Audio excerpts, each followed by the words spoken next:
Greetings out there in YouTube land. This is Morris Man. As always, I thank you guys for coming to my channel.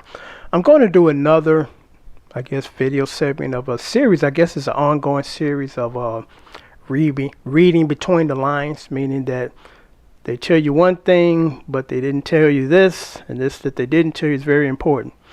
Like I told you guys, I've been doing this music thing since I was in my 20s. I mean, I've been doing this like 30 some years. And I guess I won't say I'm unique. I'm one of the people I like everything. All styles of music. I play multiple instruments. I work with all types of equipment. Not just guitars, because before, really, as far as my songwriting career, I mainly deal with a lot of keyboards and MIDI controllers and MIDI sound modules and things of that nature.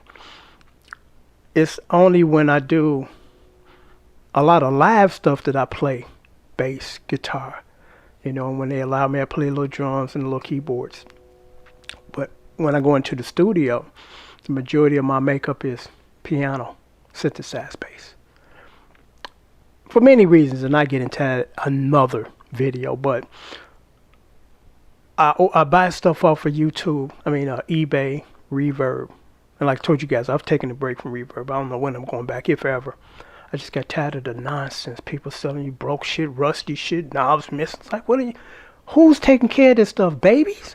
And I won't even put that on kids, because like I told you in another video, kids tend to take care of their stuff better than grown-ass men. And this is expensive equipment. This ain't, cheap stuff. So like I told you, I'm in the midst of kind of really, focusing more attention on keyboard playing and learning theory behind the board, as opposed to just playing by ear on keyboards. And I never encourage anybody I ain't gonna pay nobody because I'm just too cheap. I could do this all by myself. You're gonna miss a whole lot of stuff, because you can't teach yourself the stuff you don't know. You can't. It's impossible. But you got some people, they've been on doing it themselves because they some cheap bastards and don't want to pay nobody for their services. These are the same kind of people that think that you're supposed to get them an hour to 2 hours of your time for free, and you don't get compensated. And if you were to turn the table and say, would you spend 2 to 3 hours helping somebody that you really don't know, don't even like, for free? And the answer would be hell no. So it's like, why should I? It's like, is there two set of rules here? But there's some people that just don't really think about that. But the purpose of this video is to do this. Like I told you, I've been buying a lot of modules lately. And, when I was on eBay, and I stopped selling on eBay, I would sell a lot of stuff. And I would take pictures of the stuff. Just like this is a sound module. This is a small one. And I'm going to stick it up to the camera. Then I'm going to turn it on while it's in front of the camera, so you can see that this works.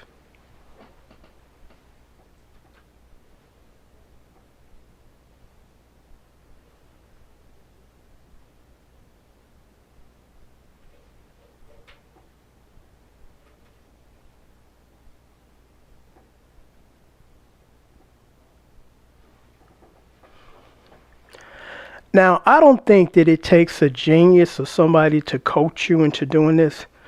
Let's just use this as example. I want to sell this on eBay. So I'm going to take pictures of it. Pictures of the front. Pictures of the back that have all these little gizmos or whatever. Plugins. And maybe for some reason just picture of the bottom, which really nothing on there but written stuff on the panel. And there's nothing on the top, but you take it anyway. Say, hey, it's better to have more pictures than none.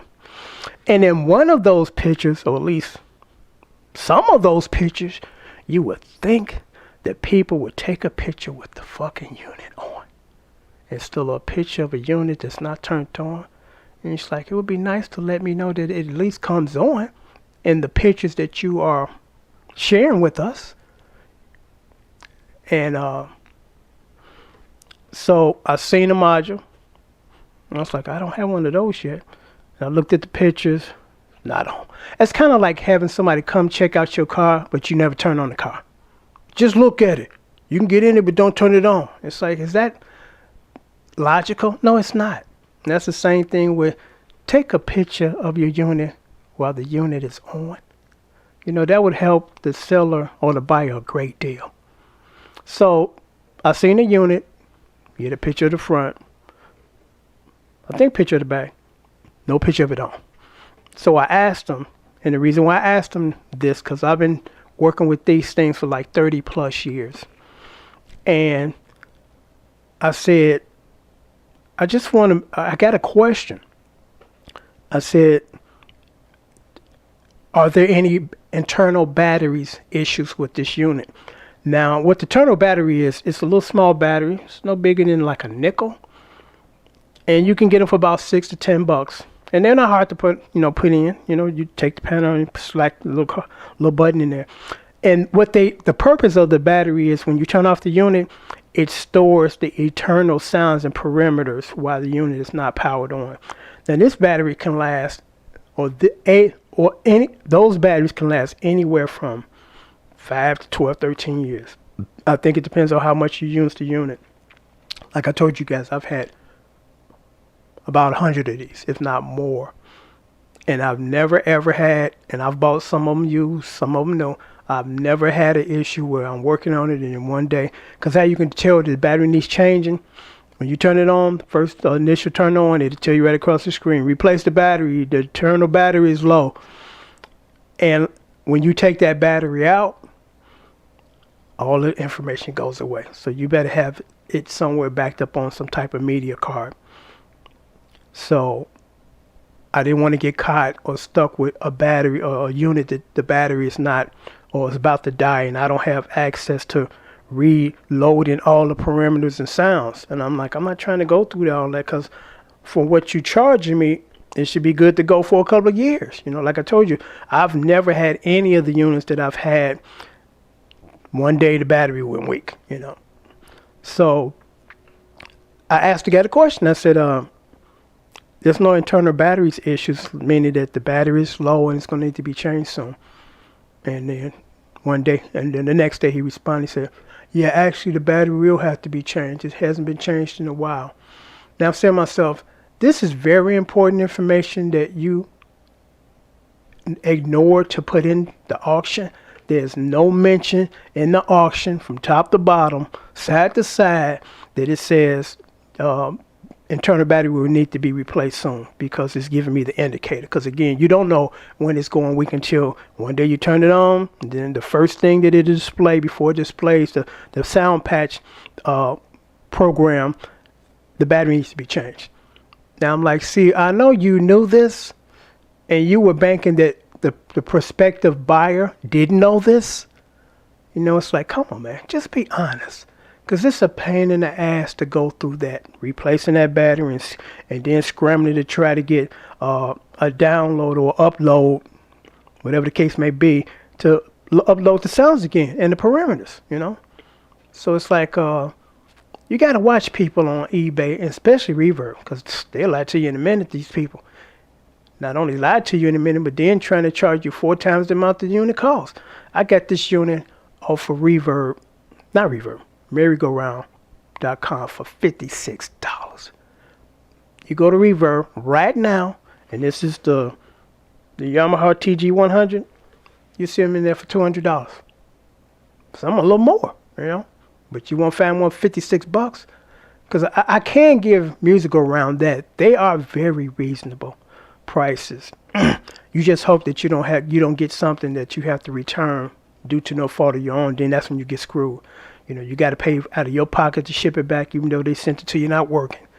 And then also, not only you got to pay for the shipping it back, you also have to, they also trying to keep your shipping and handling from the original transaction. Like, what does that got to do with me shipping this back? Because it's broke. Okay, you can ship it back, but you're going to have to pay for it. And also, when you get your refund back, it's going to be minus the $80 from the original shipping and handling. For what? For what reason? Why? That makes no sense to me, and it holds no ground legally, because they tried to pull that nonsense with me, and my credit card company stepped in because they don't take PayPal, and I know why. And I'll say that to you in a minute. But as far as them not getting, see, now I'm about to lose my train of thought. I'm tired. I've only had 3 hours of sleep today. But my credit company challenged them, and of course they backed down because they had no legal grounds, no legal legs to stand on. It's like, why are you keeping this man original shipping? Shouldn't he get a full refund, including shipping and handling? He paid for it to be shipped, and now you don't want to give him his money back. You think you're just gonna keep $80 for the sake of keeping $80? I don't think so. But the reason why I think they don't take PayPal, because PayPal and the Reverb staff, they don't play that. When you're supposed to get all your money, you get all your money. You don't get a portion of your money, and it's not to your liking, or just something's not right about it, or it ain't working, something's not right. They deal with that. But that's, I think, the reason why they don't want to take PayPal, because they can't pull that nonsense with PayPal. They actually can't pull it with the credit card company, but it's that process is drug out much longer. That could sometimes take 2 months to get resolved with your credit card. That's what I love about PayPal.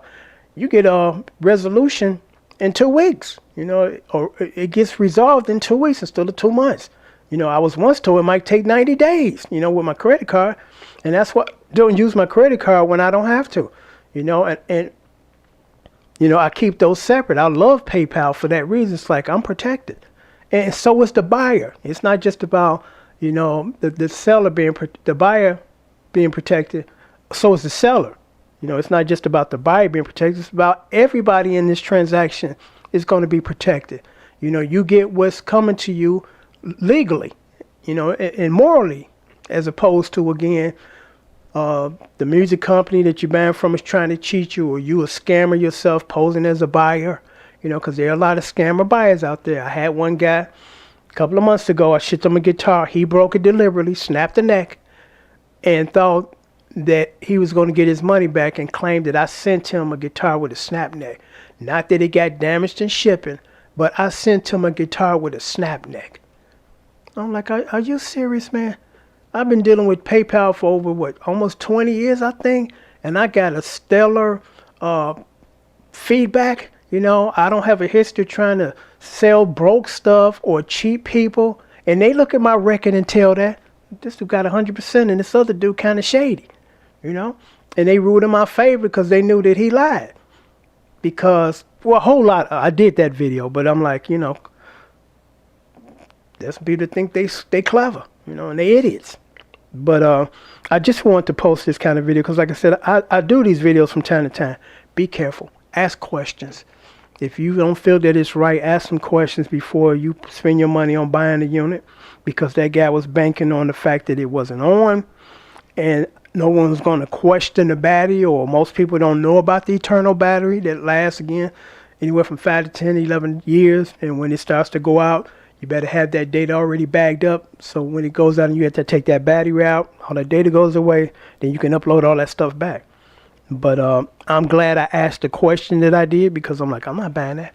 I'm not about to spend a couple of $100s or something that's going to stop working in about a couple of months. Now I'm in a race for time to try to get this data, bagged up and all that kind of stuff, because that's a pain in the ass too. I am not a techie dude. I'm just a dude that play the stuff. I'm not the guy that won't take the panel off the back and start digging and screwdriver and all that. I don't even want to do that. I'm like, I got enough on my plate being creative. Now I got to be creative and technical. By the time you finish doing the technical to get to the creative part, you tired. It's like, I've been messing with this for 2 hours. I'm tired now. I don't want to even do this now. But until next time, take care, and thanks for watching. I hope that this has been helpful.